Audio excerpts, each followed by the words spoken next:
This is an emergency broadcast. Stay inside, lock your doors, hold your loved ones close. The Brooklyn Nets made a good trade. No one saw this coming, and where we go from here is unclear.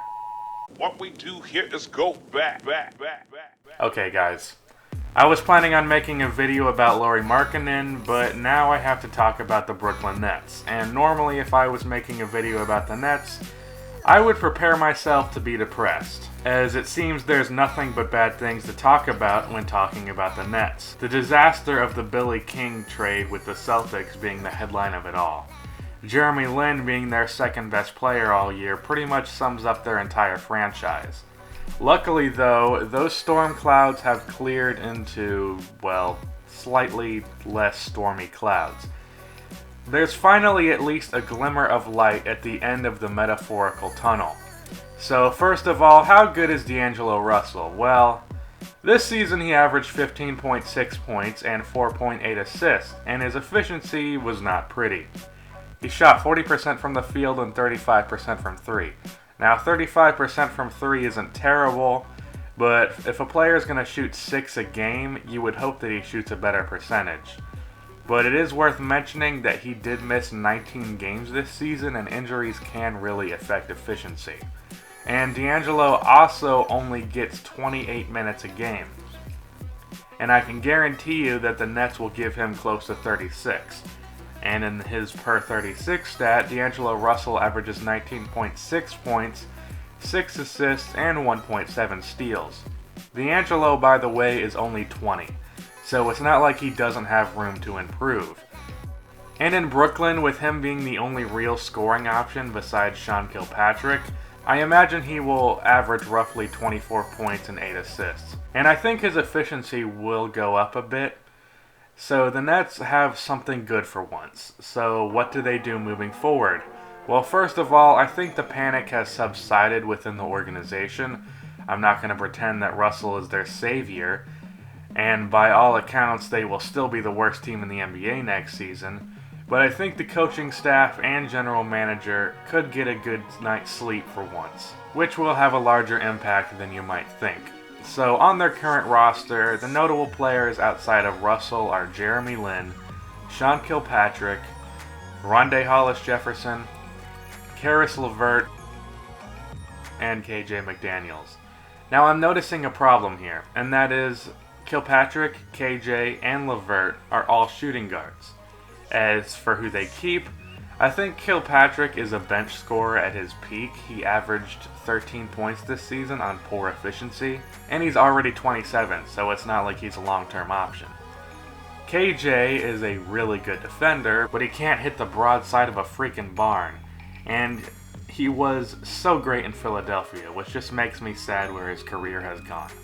But at 6'6", he could potentially play small forward off of the bench. And finally, Caris LeVert. He's 22 years old. He's 6'6", and his nickname is Baby Durant, and that's because he's a very solid scorer. And he can create his own shot, and he's a decent shooter. Now, he only averaged 8.2 points this season, but he only got 21 minutes per game.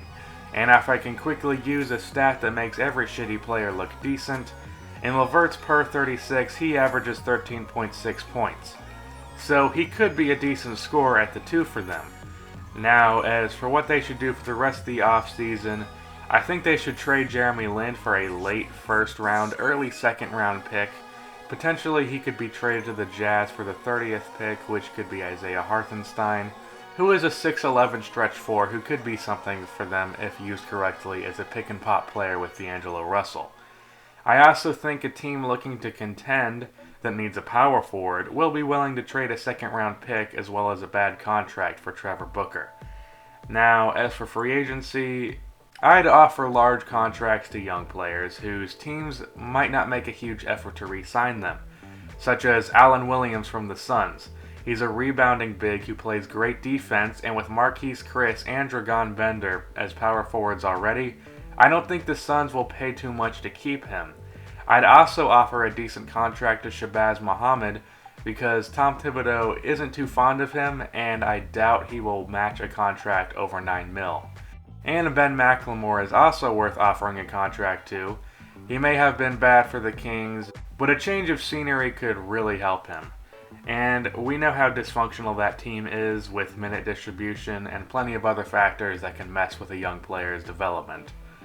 Next season, the Nets could be heading into the season with the starting lineup of D'Angelo Russell as their main ball handler and shot creator, Karis LeVert as a shooter and shot creator, Shabazz Muhammad as a solid scorer and athlete, Rondae Hollis-Jefferson, who I think they should play as a small ball four.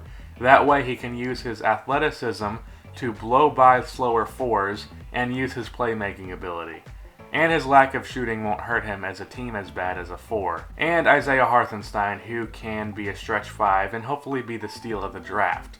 And off the bench, potentially Allen Williams as a rebounder and defender, and Ben McLemore hopefully as a shooter and athlete, along with whoever they draft with the second round pick if they trade Booker. This is all speculation. The Nets still suck, but it's no longer as bleak as it used to be. That's the end of this video. Please be sure to like and subscribe for more NBA content like this, and cue the outro music. I dare you play your cards, boy, you bet I'm a trendsetter too.